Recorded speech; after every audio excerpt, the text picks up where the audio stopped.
By the time you're watching this video, Saab Owners Convention is upon us. I will have lots of content coming on the event, but before I can take the car there, I have to finish up some last minute work on it. Most of it is housekeeping items. For example, we have to do an oil change, we have to do a lot of detailing, a lot of cleaning, some paint work, some new stickers, some other little things here or there, and today we're gonna go over all of that. So without further ado, let's get into it.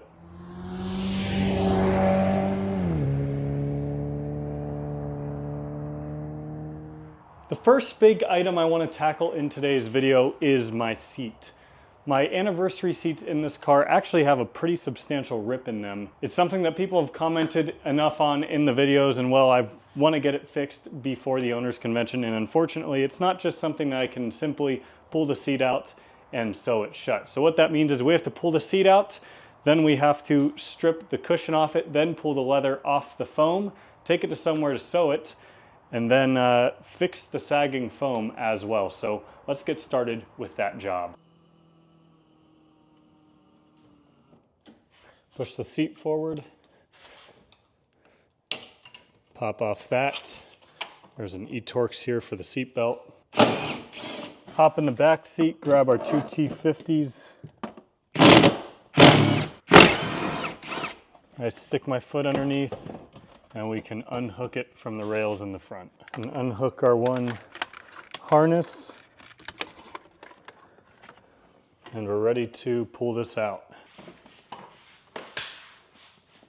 I've relocated inside for some air conditioning. I've actually filmed an entire video of how to strip these seats and reinstall it, so I'm not going to go over it in great detail here, but enjoy this little montage of pulling it apart. Waiting for your storm to settle as I look toward the sea. Dust in your eyes like the water as the tide it consumes me. You would never save me if my walls came down. Head is underwater, you would let me drown. Watching as I suffocate. Darling, pull the trigger, honey, steal my crown. Choke me till I black out, put your hands around. Hurt out my heart, I'm built out. All in all, that wasn't too bad. There's just a bunch of snap rings in here that you have to cut. So we've ordered new snap ring pliers, so that way when we get this back, we can properly reassemble it. But hopefully we can get this fixed and looking good as new, or well, at least pretty good, because you can see there's a little bit of wear here, a little bit of wear here, but for 175,000 miles, I don't need it to be perfect. I just want this rip sewn. Once I had the leather off, I noticed that the foam had been smashed down and was beginning to rip on the outer bolster just from wear over time. I purchased some stiff foam and foam glue to help repair this and help make it a bit better. I took the leather to a local upholstery shop, and they were able to sew the middle seam as well as the areas on the side where the stitching was also beginning to rip. Putting everything back together wasn't as bad as I expected. The snap rings went on fairly easily, and the leather sat just as firm and tight to the seat as it had before. While you're here and watching this montage, if you'd like to help support the channel more and want some cool Saab merchandise, click the link up in the top corner as well as down below in the top of the description box if you're interested in helping support the channel and pick up some Saab swag for yourself. As you can see in these couple of shots, there are still some wrinkles in the seats, but those all ended up going away after a couple of days sitting in it and kind of forming the leather back to where it was before. I got the cushion back on the seat frame and reinstalled the seat in the car. For 20-year-old leather, I'm pretty happy with the results.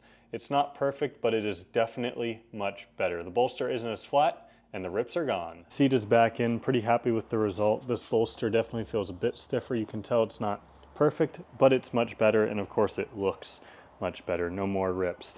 Now, there's a few other things we need to do on this interior. First off, I have these old gross floor mats that have been in here since I bought the car, and over the last few years they've just kind of been deteriorating. So I was hoping to get some OEM all-weather floor mats, but unfortunately 03 to 07 or 06 are no longer available. So I can get some aftermarket ones, but for now we're just going to stick with the carpet, and I think it's time to throw these out. All of the non-driver's mats look pretty good because they get used a whole lot less, but we're still gonna get rid of them. And with those out of the way, let's get to vacuuming the entire interior. I did get a good vacuum in while this seat was out, so that corner is all good, but we still gotta do the rest of the car. Worship me, worship me. I control the air you breathe. Worship me. My forgiveness sets you free. Worship me. I control the air you breathe. Worship me. My forgiveness sets you free.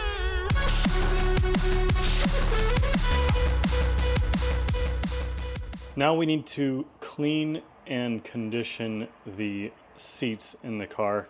This is something I have neglected to do in a long time. I picked up this 3-in-1 leather spray. Normally 3-in-1 I wouldn't be a huge fan of, but it seems to get pretty good reviews for clean, conditioning, and protecting the leather. So we'll essentially spray this on the seats, use this horsehair brush to kind of rub it all in, let it sit, and then we'll wipe it off with this clean microfiber.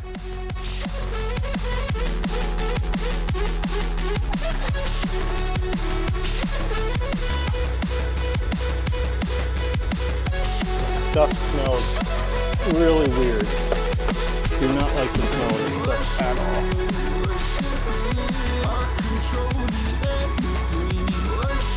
Alright, now we'll do the back side.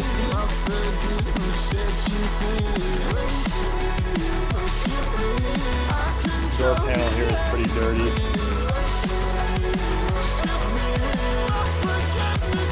Knock that out as well.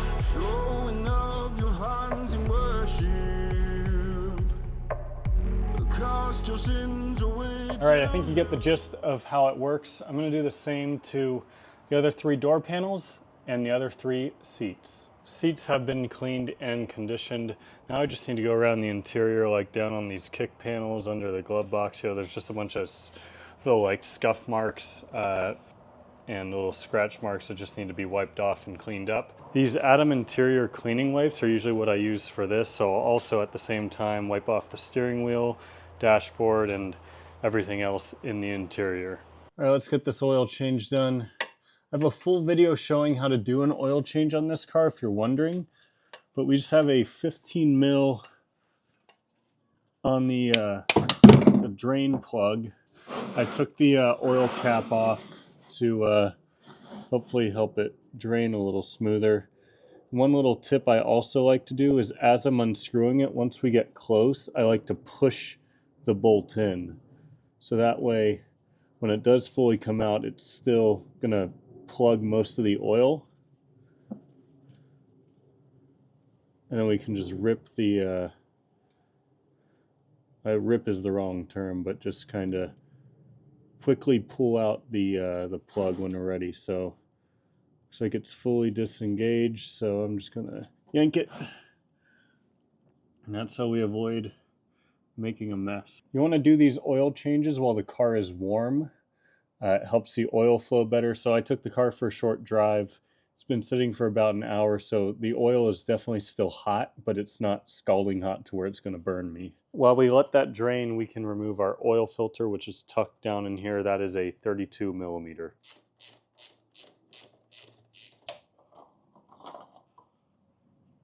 So new oil filters come with an O-ring and the filter. We can use one of these little picks to get our old O-ring out. Let's reinstall our new O-ring. Our filter just kind of pops out. So what I like to do is stick my finger in there, grab a little bit of oil, and just kind of lubricate it. Lubricate the O-ring. And we just pop in our new filter. Back over to the car. I'll feed this in. I personally like to use Mobil 1 oil on this car. I'm going with 0W40 this time around. Never given me any problems, so we'll stick tried and true. You're going to need about 6 quarts for this job.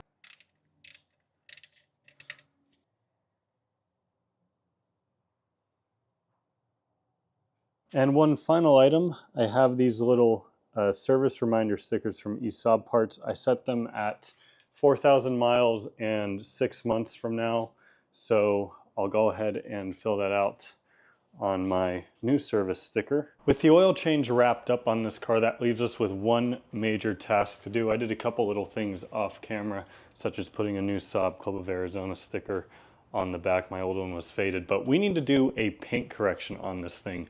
I did a detailed paint correction on the entire car about 6 months ago, so I'll link that video in the top corner if you're interested in checking it out. But we're going to be repeating that process at least on all of the parts I got recently painted. So you might remember in another video recently, I'll also link that in the top corner, I did a new aero body kit on the car. I got the rear bumper repainted, as well as some other little body damage on the car fixed. I want to repeat that process, so that means we're going to start with a clay bar and then do a hand polish and a hand waxing. So this is going to be very tedious, very time consuming. I'm doing it all by hand because this is single stage paint.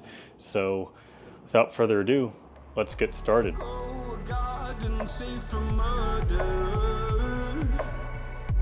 Fill the forest with your kin. You would never save me if my walls came down. Head is underwater, you would let me drown. Watching as I suffocate. Darling, pull the trigger, honey, steal my crown. Choke me till I black out, put your hands around. Cut out my heart, I'm guilty. She said, worship me, I control the air you breathe. Worship me, my forgiveness sets you free. Worship me, I control the air you breathe. So after about 9 hours of work, here's our result. Ended up doing the clay bar polish and wax on the entire car as opposed to just the new panels. But we definitely brought back that shine. It's looking pretty good. Not perfect. I'm sure an orbital buffer, if it was safe for the paint, would give me a much better result in much less time. But I didn't want to risk it. But wow, yeah, this looks really good in this summer sun. Super happy with that result. Well, there you have it. It has been an excruciatingly stressful and hot last 4 months getting this car ready for the owners convention. We had so much we wanted to get done, and we got done most of the things I wanted to, so I'm pretty happy about that. I'm super excited to see you all there. If you're interested in helping support the channel more, please consider subscribing if you haven't already. Give this video a thumbs up. If you want some cool Saab merch, check out the link in the top of the description. But thank you all so much for watching. I'll hopefully see lots of you in Portland.